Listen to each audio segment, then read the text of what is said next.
नमस्कार। पिछले भाग में आपने देखा कैसे सम्राट चंद्रगुप्त मौर्य ने राजपाट त्याग कर संन्यास ले लिया और युवा बिंदुसार मौर्य साम्राज्य के लिए नए सम्राट बने। लेकिन सिंहासन संभालते ही बिंदुसार के सामने आने वाली थी ऐसी साजिशें जो उनके अपने ही महल में छिपी थी। मौर्य दरबार की राजनीति। बिंदुसार अब सम्राट बन चुके थे, लेकिन सच ये था कि साम्राज्य की असली शक्ति अब भी आचार्य चाणक्य के हाथों में थी। मंत्री, सेनापति और अधिकारी चाणक्य के आदेश से डरते थे, क्योंकि चाणक्य सिर्फ राजनीति नहीं जानते थे, वो इंसान के मन को पढ़ लेते थे। इसी कारण दरबार में कई लोग उनसे ईर्ष्या करने लगे। कुछ मंत्री सोचते, जब तक चाणक्य जीवित है हम कभी भी शक्तिशाली नहीं बन पाएंगे। और तभी दरबार में प्रवेश हुआ एक नए मंत्री का। उनका नाम था सुबधु। उनकी चालें और वो खुद बहुत चतुर थे।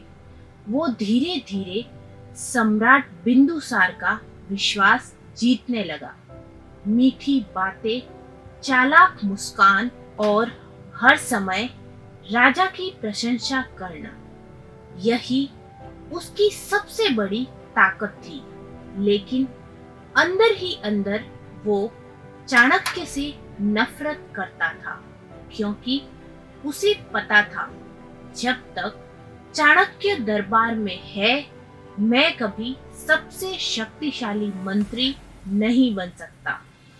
और फिर उसने रची इतिहास की सबसे खतरनाक साजिश।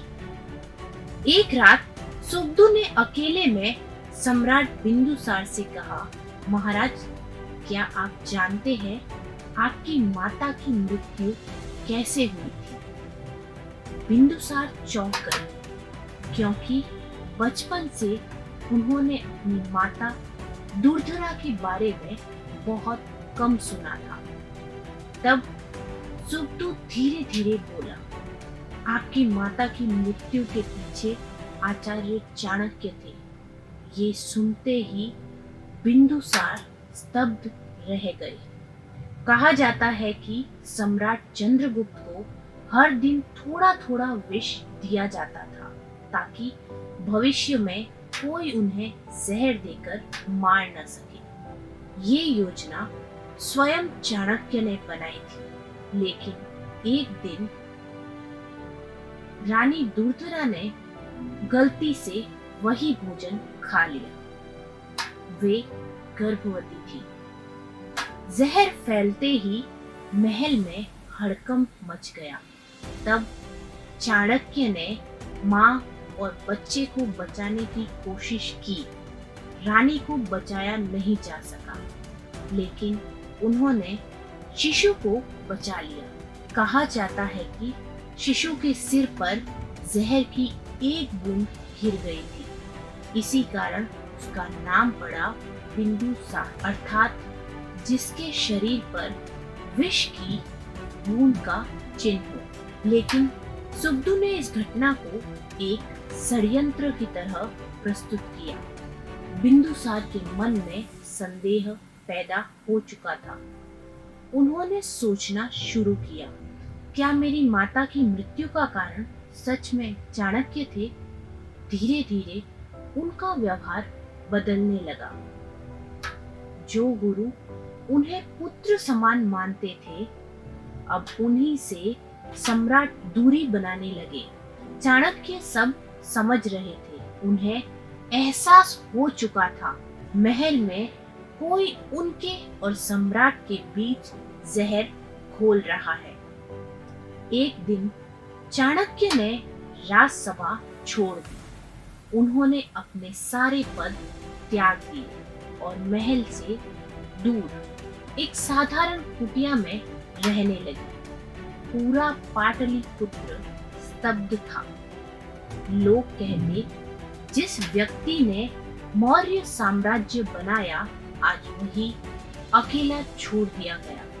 लेकिन कहानी यही खत्म नहीं हुई, क्योंकि सुखदू को डर था, अगर सम्राट को सच पता चल गया तो मेरा अंत निश्चित है।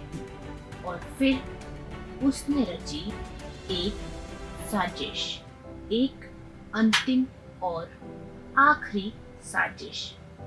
एक रात सुखदू ने गुप्त रूप से चाणक्य की कुटिया में आग लगवा दी। आग तेजी से फैलने लगी, लेकिन चाणक्य बाहर नहीं निकले। कुछ कथाओं के अनुसार उन्होंने ध्यान की अवस्था में ही अपने प्राण त्याग दिए। धीरे धीरे पूरा आश्रम आग में जल गया और उसी आग के साथ समाप्त हो गया भारत के सबसे महान राजनीतिज्ञ का जीवन। कुछ समय के बाद बिंदुसार को पूरी सच्चाई का पता चला। उन्हें मालूम हुआ चाणक्य उनकी माता के हत्यारे नहीं, बल्कि उनके जीवन रक्षक थे। ये सुनते ही सम्राट टूट गए। कहा जाता है कि उन्होंने कई दिनों तक स्वयं को महल में बंद रखा, क्योंकि अब बहुत देर हो चुकी, क्योंकि चाणक्य मर चुके थे। पर उनकी नीतियां नहीं, उनकी शिक्षा नहीं, उनकी राजनीति और उनका साम्राज्य अभी भी जीवित था और मौर्य साम्राज्य की नींव बना हुआ था। दूसरी ओर सम्राट बिंदुसार अब पहले से अधिक कठोर बन चुके थे।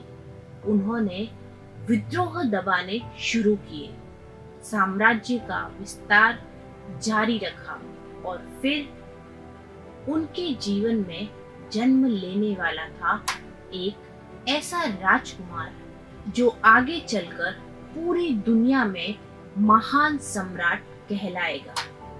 वो राजकुमार कौन था? कैसे बचपन में ही उसने युद्ध और राजनीति सीख ली, और क्यों पूरा महल उससे डरने लगा था, जानेंगे अगले भाग में।